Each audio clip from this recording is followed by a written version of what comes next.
नमस्कार दोस्तों, मैं आनंदू ZNZ न्यूज़ के साथ और आज हम जुड़े हैं इस मुद्दे की बात पे कि अगर किसानों के लिए जितने लॉज बनाए गए थे, उनके लिए जितने कानून बनाए गए थे, उन्हें आज हटाया गया है, उन्हें आज रद्द किया गया है प्राइम मिनिस्टर मोदी जी ने।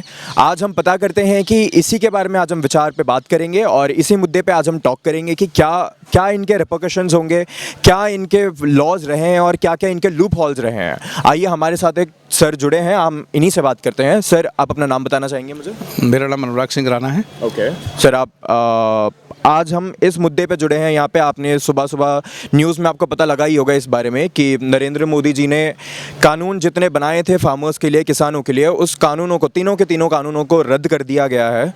क्या लगता है आपको, क्या आपका विचार है इस बारे में? हाँ, बड़ा नेक विचार है। मोदी जी का बहुत बहुत धन्यवाद। और धन्यवाद के साथ साथ मैं उनको रिक्वेस्ट करना चाहूँगा उनके कि हिंदुस्तान की जनता, हमारे जो ग्रास रूट है, हमारे जो जड़ें हैं, हर एक आदमी किसान परिवार से जुड़ा है। कोई भी कानून बनाने से पहले बहुत सोच विचार होना चाहिए इसके बारे में। लोगों का मत ये रहा हमेशा कि ये शायद पूंजीपतियों के लिए कानून बना, उनको बढ़ाने के लिए कानून बना, और कुछ हद तक बात सही भी थी। किसान हर बात को समझता भी है, वो अनपढ़ नहीं रहा आज किसान। उनकी जो आने वाली जो जनरेशन्स हैं, जो बच्चे परिवार हैं, उनका वो बहुत समय से इस चीज़ का वो काम कर रहे हैं। वो हम भी अपने किसान परिवार से जुड़े रहे, हमने भी खेती करी है। हम भी जानते हैं कि जब सवेरे 4 बजे किसान जब सर्दी में जब पानी लगाने खेत में जाता है तो उसका दर्द क्या होता है, उस दर्द को महसूस करना चाहिए था। ये कानून वाकई में बहुत जल्दबाजी में और बेतुका कानून था। हर आदमी के दिमाग में एक ही बात गई, और चलो कानून बन गया तो आपको कम से कम उस कानून के बारे में, अगर जनता आपके खिलाफ थी, किसान जिनके लिए बनाया था वही खिलाफ हैं आपके, तो प्रधानमंत्री एक देश का पिता समान भी होता है। प्रधानमंत्री जी को थोड़ा सा विचार करना चाहिए था। आज जितने हमारे किसान भाइयों की, हमारे साथियों की, जितने लोगों की हमारे परिवार का हिस्सा थे, वो भी जितनी दुखद मौतें हुई, अब इसका जिम्मेदार कौन होगा? अब इसका जिम्मेदार ये सरकार तय करे कि इसकी जिम्मेदारी कौन लेगा इसकी। अगर चलो जिम्मेदारी तय भी हो गई, तो तय होने के बाद उसको सज़ा क्या मिलेगी? क्योंकि सत्य यही है कि मौत हुई है। बिल्कुल, मौत तो बहुत हुए हैं सर। आप अगर पिछले साल के अगर आप रिकॉर्ड्स देखेंगे तो आपको पता लगेगा कि सर्दियों से लेके ऑलमोस्ट 1-1.5 साल, 14 महीने के ऑलमोस्ट डायरेक्शन में इतने मौत हुए हैं किसानों के जिनका कोई हद ही नहीं है। और उसके 1 साल बाद अगर अब जाके उस लॉ को ये हटा रहे हैं, रद्द कर रहे हैं, तो जितने किसानों ने अपनी जान की कुर्बानी दी है, उनका क्या, उनके लिए क्या सोचे, उनके लिए क्या विचार है, यही मैं जानना चाहूँगा। और क्या आपको लगता है कि आज ये जो जीत हुई है किसानों की, ये एक्चुअल में उनके लिए जीत है या ये चुनाव के बढ़ते हुए इनका कोई षड्यंत्र है? क्या लगता है? देखो, ये तो हर जनता समझदार है। बिल्कुल। आज उत्तर प्रदेश के चुनाव आ रहे हैं, हिमाचल के हैं, उत्तराखंड के हैं। इनके पास, सरकार के पास रिपोर्ट्स होती हैं कि हमारी स्थिति क्या है। तो ये बड़ा क्लियर मैंडेट है, बड़ा क्लियर संदेश है कि सरकार को ये इस बात का आभास हो चुका था कि अब हमारी सरकारें इन राज्यों में आने वाली नहीं हैं।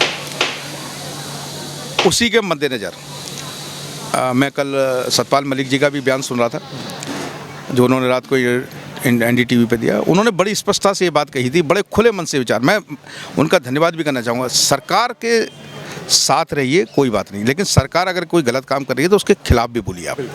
ये हमारा प्रजातंत्र है, लोकतंत्र है, इसमें तानाशाही नहीं है। तो उन्होंने बड़े खुल के बेबाक तरीके से उन्होंने कहा कि सरकार ये साफ हो जाएगी, चाहे विधानसभा हो चाहे लोकसभा हो, क्योंकि किसान ने समझा दिया सरकार को कि अगर हम नहीं तो तुम भी नहीं।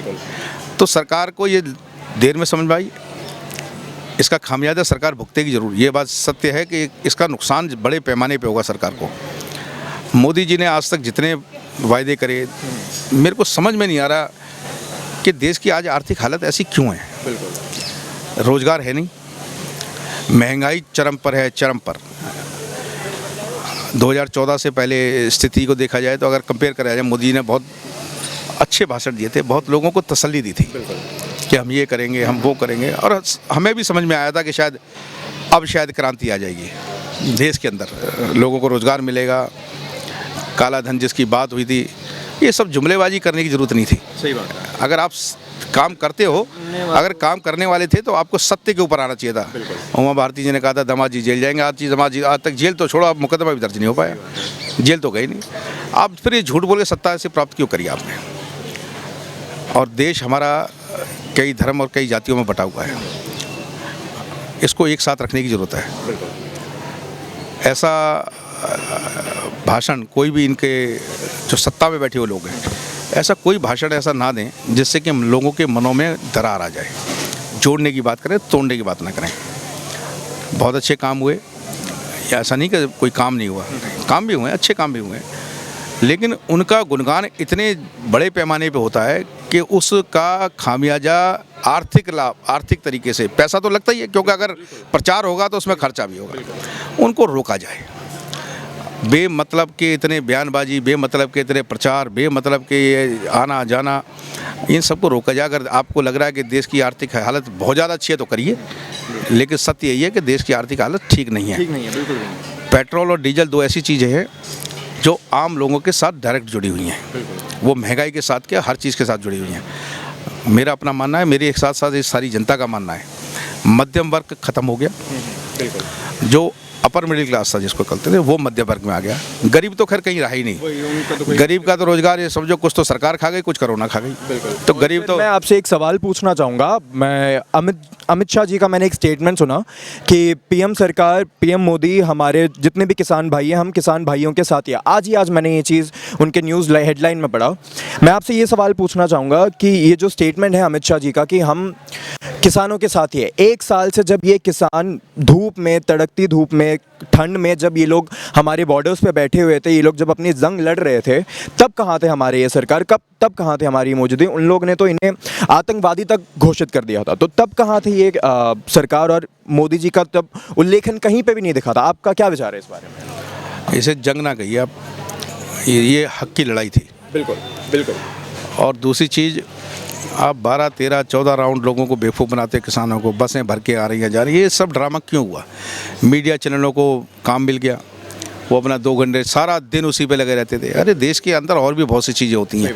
आपने 13-14 बार उनको बुलाया। अगर अमित शाह जी अगर इतने ही सीरियस या इतने ही जिम्मेदार थे और वो इतना सोच रहे थे किसानों के लिए, तो आज मेरे ख्याल से उनके आज के भाषण पे, आज की स्पीच पे उनको ये बात सोचनी चाहिए थी कि शायद उस दिन के बाद अब तक इतने किसान मरे नहीं होते।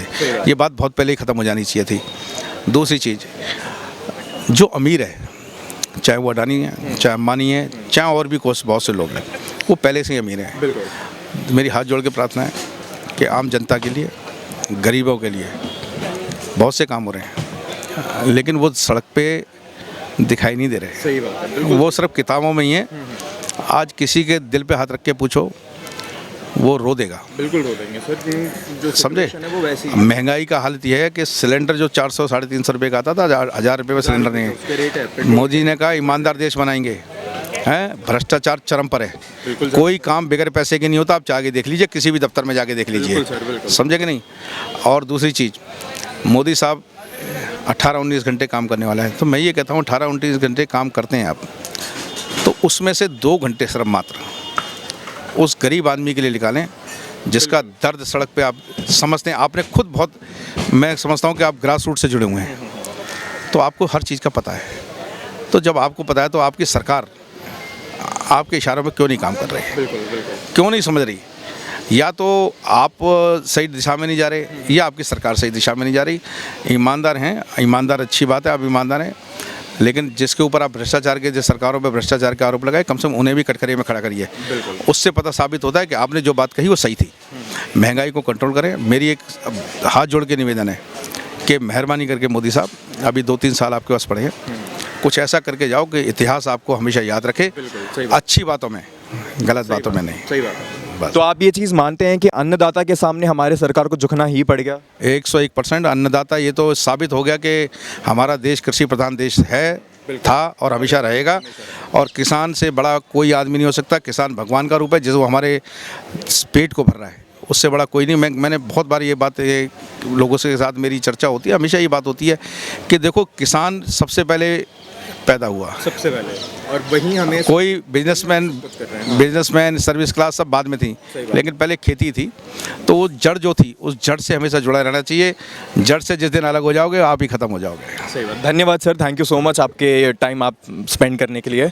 ये थे हमारे साथ राणा जी और इन्होंने हमें बताए बहुत खूब अपने पॉइंट्स जो बहुत ही वैलिड थे, सरकार की तरफ को भी और उनके पर्सनल पॉइंट्स भी, और हमारे नेशन को वर्ल्ड वाइड में भी एक्सप्लोर करने के जितने पॉइंट्स उनके थे वो बिल्कुल वैलिड थे। और इन्हीं के साथ मैं आज विदा लूँगा आपसे। मैं हूँ ZNZ न्यूज़ के साथ आनंदो।